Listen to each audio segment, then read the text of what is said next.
Eh bien salut à toutes et à tous, ici c'est Trax33 en direct de chez moi. Alors bon, je suis pas... certains diront que oui, je suis à Disneyland, mais d'autres disent que je suis tellement souvent là-bas qu'on croirait que j'y habite. Donc bon, je préfère dire que je suis en direct de chez moi. Deux avantages d'être à Disneyland, les musiques d'ambiance, ce qui fait que j'ai pas besoin d'en mettre. Bon, je peux me faire du coup démonétiser pour droit d'auteur, mais bon, c'est pas comme si j'étais monétisé avant. Mais la deuxième chose, c'est que c'est hyper cinémato. Regardez, un décor de western. Donc actuellement, je suis dans le fond de Frontierland, devant le Frontierland Theater, anciennement Chaparral Theater. Et derrière moi, là-bas au fond, il y a la gare de Frontierland pour le Disneyland Railroad.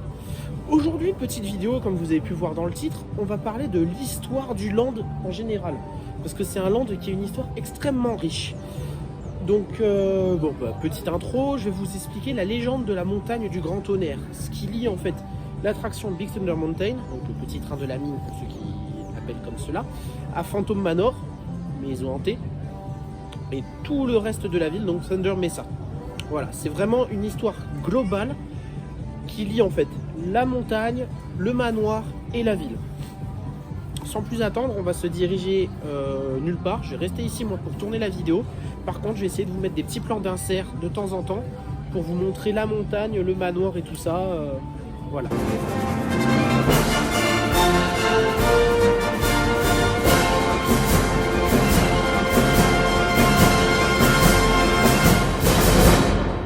Alors oui, je suis avec mes AirPods parce qu'en fait ça me sert de micro. Je me suis rendu compte que je pouvais être assez éloigné et j'étais pas obligé de crier dans le téléphone. Ce qui paraîtrait un peu bizarre, notamment qu'il y a du monde qui se met en place derrière pour le premier spectacle du Roi Lion qui a lieu incessamment sous peu. Je crois que c'est midi et il est 11h30. Donc c'est pour ça. S'il y a un petit peu de monde derrière moi, ne vous en faites pas.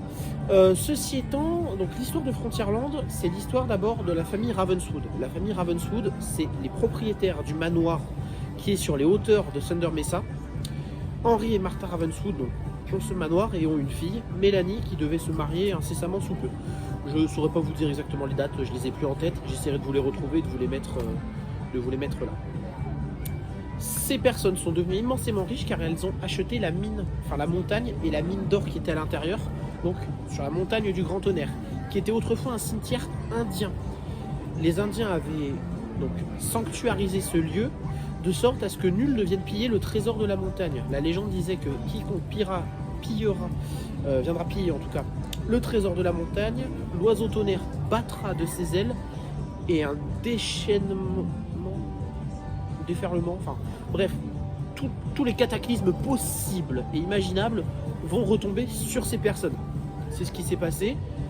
Avides d'or et de richesse, ils ont creusé la montagne toujours plus profondément pour en extraire les richesses, ce qui fait que toute la ville s'est bâtie autour de la montagne et un jour un terrible tremblement de terre secoua toute la ville et donc Martha et Henry et leurs ouvriers qui étaient à l'intérieur sont tous morts à l'intérieur de la mine et pas mal de personnes hors de la ville, enfin hors de la mine, donc dans la ville de Thunder Mesa sont mortes aussi. C'est ce qu'on voit dans le manoir hanté. Quand on fait l'attraction, déjà Mélanie, on apprend que bon, ils ont modifié un peu l'histoire puisqu'il y a un fantôme qui a pris possession des lieux, mais de base Mélanie avait son époux, son futur époux qui était dans la mine, qui a été emporté et elle est morte de chagrin, ce qui fait qu'elle hante le manoir de ses parents depuis lors. Ce qu'on voit dans l'attraction, du coup, à la fin, la ville dévastée avec des fissures de partout, c'est les résultats du tremblement de terre. Tout ça est dû au tremblement de terre. Oh, il y a le train qui est juste derrière moi. Tout ceci est dû au tremblement de terre. Et quand on est dans le train de la mine, le train emprunte des chemins vraiment scabreux, des virages très serrés, il va très très vite. En fait, c'est l'oiseau tonnerre qui nous possède, nous simples visiteurs.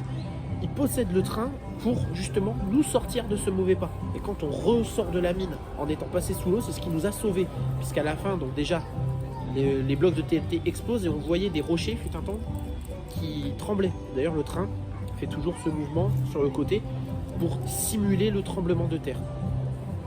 Donc cette histoire est vraiment riche puisqu'il y a des détails un petit peu partout et c'est vraiment le land avec la plus riche de toutes les histoires. Alors bien évidemment, moi j'ai pas vraiment toutes les clés en main et juste comme ça, ma vidéo là, ça fait 3 minutes que je parle devant vous. Mais bien évidemment, vous aurez des plans d'insert, vous aurez tout ça. Je vais essayer de faire un petit montage assez sympa pour vous montrer du coup la mine, pour vous montrer Phantom Manor. Je crois que dans la vidéo vlog, on va dire, où je suis à Disneyland, que je tourne en parallèle, je vais en extraire certains plans, donc que vous aurez dans cette vidéo vlog, mais que vous aurez aussi dans cette vidéo, du coup, en guise de plan d'insert. Voilà. Donc, je pense que je vous ai tout dit. Je suis derrière le Cowboy Cookout Barbecue, voilà, pour ceux que ça intéresse, et je ne sais pas où je vais manger. Ouais. Sinon, dites-moi si ça vous plaît, les concepts comme ça de vidéos tournées à Disneyland. Ça dépendra des moyens que j'ai. Mais des petits détails, des petites histoires qu'il y a dans Disneyland. Que je puisse vous expliquer un petit peu tout ça, parce que c'est ma passion, je m'y intéresse énormément. Donc si ça vous intéresse, dites-le moi, et j'essaierai de vous faire peut-être une vidéo sur Discoveryland, qui a une histoire très très riche aussi, une histoire qui aurait dû être aussi. Puisque le land qu'on a actuellement est totalement différent des plans de base, manque de moyens et tout ça, mais je vous expliquerai ça si ce type de vidéo vous intéresse. En tout cas pour l'histoire de Frontierland, je trouve que c'est vraiment une histoire très très riche parce que ça lie en fait 2 attractions avec toute la ville qu'il y a autour et ça rend vraiment l'immersion encore plus grande, c'est-à-dire qu'on arrive dans une ville qui existe, qui a un passé, voilà, c'est quelque chose d'implanté, d'ancré, que les autres parcs Disney n'ont pas. On est vraiment les seuls à avoir cela. Sur ce, moi je vous dis à bientôt. Je pense que cette vidéo sera relativement courte, ce qui va changer un petit peu des autres vidéos de ma chaîne.